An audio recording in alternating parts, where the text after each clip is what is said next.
Hello friends, welcome to teaching exam prep. आज हम सब कॉमर्स का लेसन प्लान देखेंगे कि कैसे बनाया जाता है और क्या सही तरीका होता है कॉमर्स का लेसन प्लान बनाने का। तो मैंने जो टॉपिक लिया है वो है सेंट्रल बैंक, जो कि आरबीआई है, जिसे रिज़र्व बैंक ऑफ इंडिया भी बोलते हैं। तो सबसे पहले आप देखेंगे कि हम कैसे बनाते हैं। सबसे पहले हम डेट लिखते हैं, क्लास लिखते हैं, सब्जेक्ट लिखते हैं, टॉपिक भी लिखते हैं और पीरियड, आप जिस पीरियड में आप पढ़ाएंगे बच्चों को वो लिखा जाएगा। और ड्यूरेशन आपके कॉलेज के हिसाब से आप कितने टाइम का होता है एक क्लास, उस हिसाब से लिखेंगे। उसके बाद हम सबसे पहले लिखेंगे जर्नल ऑब्जेक्टिव्स। जर्नल ऑब्जेक्टिव्स मतलब जो हम कॉमर्स सब्जेक्ट है वो बच्चों को क्या चीज़ सिखाएगा पढ़ने के बाद, उन्हें किस चीज़ की नॉलेज मिलेगी इस सब्जेक्ट को पढ़ने से, उसमें ये सब लिखा जाता है। इसके बाद होते हैं स्पेसिफिक ऑब्जेक्टिव। स्पेसिफिक ऑब्जेक्टिव्स में हम वो ऑब्जेक्टिव्स लिखते हैं जो टॉपिक होता है उससे जो समझ आए बच्चों को, जैसे उन्हें क्या नॉलेज मिलेगी, क्या अंडरस्टैंडिंग होगी उनकी, और एप्लीकेशन, वो जो नॉलेज उन्होंने ली है, जो उन्हें लर्निंग की है, वो उसे कहाँ यूज़ कर पाएंगे, ये सब उसमें लिखा जाता है। तो आप जैसे देख सकते हैं, जैसे जर्नल ऑब्जेक्टिव्स में मैंने लिखा है to enable the student to get familiar with the concept of commerce, और सेकंड लिखा है to develop scientific attitude in peoples, और थर्ड लिखा है to aware students about the basic concept of commerce. Fourth लिखा है मैंने to enable the students to provide information related to commerce, और फिफ्थ लिखा है to develop the interest of students in commerce. Specific objective में हम लिखेंगे, knowledge के अंदर लिखेंगे students will be able to recall the meaning of central bank, मतलब उन्हें पता चलेगा कि सेंट्रल बैंक क्या होती क्या है। उसके बाद अंडरस्टैंडिंग में लिखेंगे students will understand the concept of central bank. Application में लिखेंगे students will be able to use acquired knowledge of it, मतलब जो नॉलेज उन्हें मिलेगी वो उसे यूज़ कर पाएंगे। उसके बाद हम लिखेंगे कि प्रीवियस नॉलेज, मतलब पहले बच्चों को पढ़ने से पहले उनके पास कोई ना कोई कुछ ना कुछ नॉलेज होगी इस टॉपिक से रिलेटेड, तो students have a basic knowledge about central bank. फिर उसके बाद हमारा नेक्स्ट पॉइंट होगा टीचिंग एड्स। टीचिंग एड्स में वो चीज़ें होती हैं जो हम यूज़ करते हैं पढ़ाते समय, जैसे chalk, duster, black board, roller board, pointer और चार्ट भी यूज़ कर सकते हैं। तो ये सब चीज़ें क्या हैं, टीचिंग एड्स में यूज़ की जाती हैं। उसके बाद आता है हमारे इंट्रोडक्टरी क्वेश्चंस। हम पहले ही जो टॉपिक होता है वो ब्लैक बोर्ड पे नहीं लिखते हैं, पहले बच्चों से कुछ इंट्रोडक्टरी क्वेश्चंस पूछे जाते हैं जिससे बच्चों को आइडिया मिले कि हम किसके बारे में पढ़ने वाले हैं, और बच्चे इसका आंसर क्वेश्चंस का देते हैं।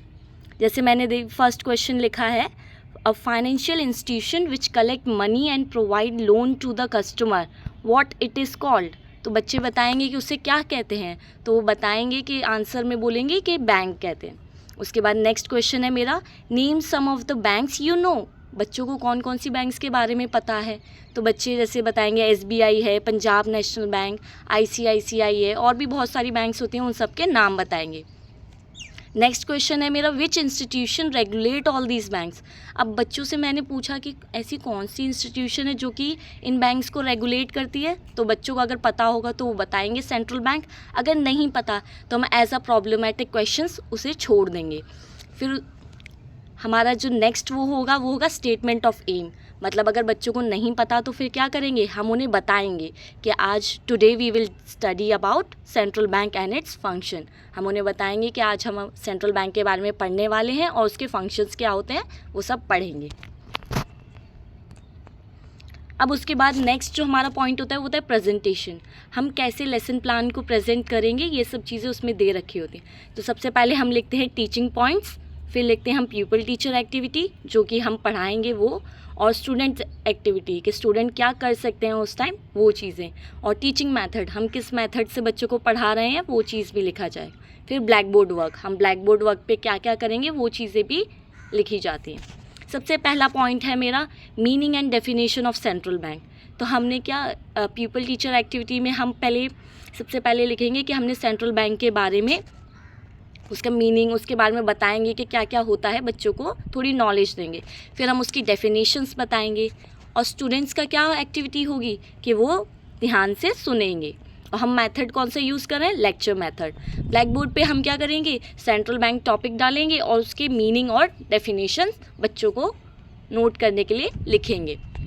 फिर उसके बाद हमने पढ़ाने के बाद हम उनसे कुछ अंडरस्टैंडिंग क्वेश्चन पूछेंगे कि बच्चों को समझ आ रहा है या नहीं आ रहा है, ये पता करने के लिए हम उनसे अंडरस्टैंडिंग क्वेश्चंस बोल सकते हैं या फिर इन्हें कॉम्प्रिहेंसिव क्वेश्चंस भी बोल सकते हैं, क्योंकि हमने जो पढ़ाया है उसके बाद हम उनसे क्वेश्चंस पूछ रहे हैं। तो पहला क्वेश्चन है इसमें, which is the central bank of India, तो बच्चे बताएंगे कि इसका आंसर क्या है। फिर नेक्स्ट क्वेश्चन है, central bank regulate and supervise which type of system, तो ये वो बताएंगे क्योंकि हमने ऊपर पढ़ाया है पहले, तो बच्चे इसका आंसर देंगे।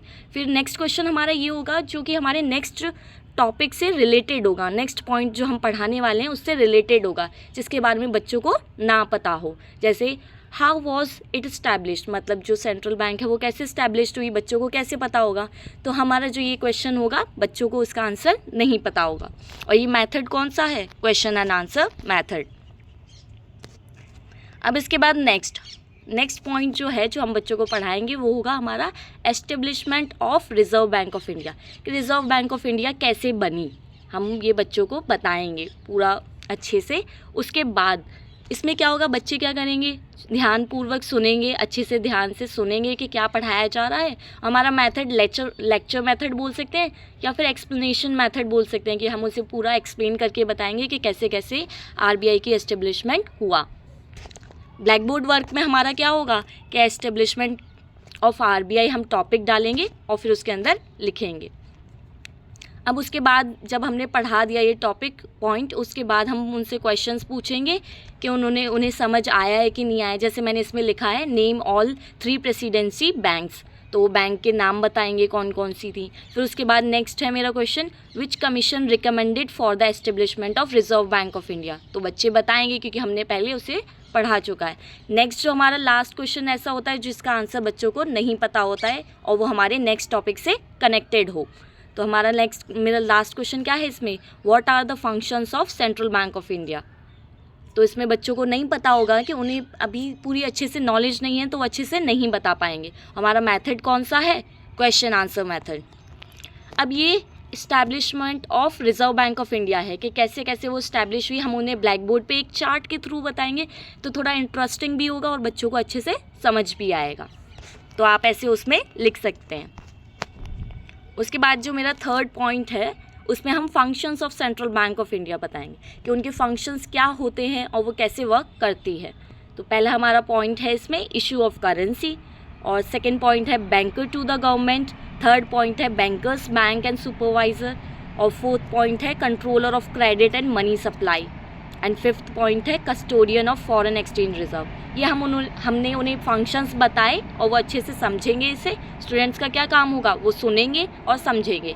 इस मेथड को हम लेक्चर मेथड भी बोल सकते हैं और एक्सप्लेनेशन मेथड भी बोल सकते हैं।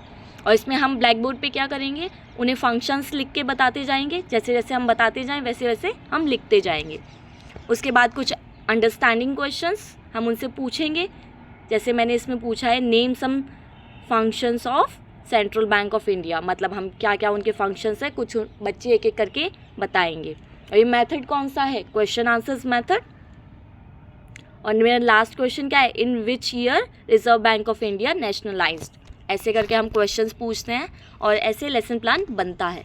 उसके बाद हम बच्चों से रिकैप्चुलेटरी क्वेश्चंस पूछेंगे, ऐसे क्वेश्चंस कि उन्हें कितना समझ आया उस टॉपिक से, जो हमने पढ़ाया है उससे बच्चों को कितना समझ आया, ये सब हम उन्हें क्वेश्चंस के थ्रू पूछेंगे, उनकी नॉलेज चेक करेंगे।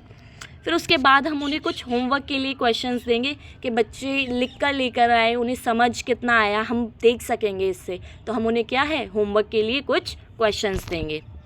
और लास्ट में बस यही है, ऐसे लेसन प्लान बनता है।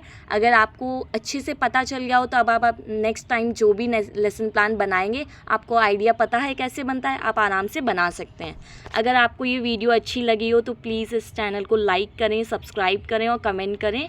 Thanks for watching this video.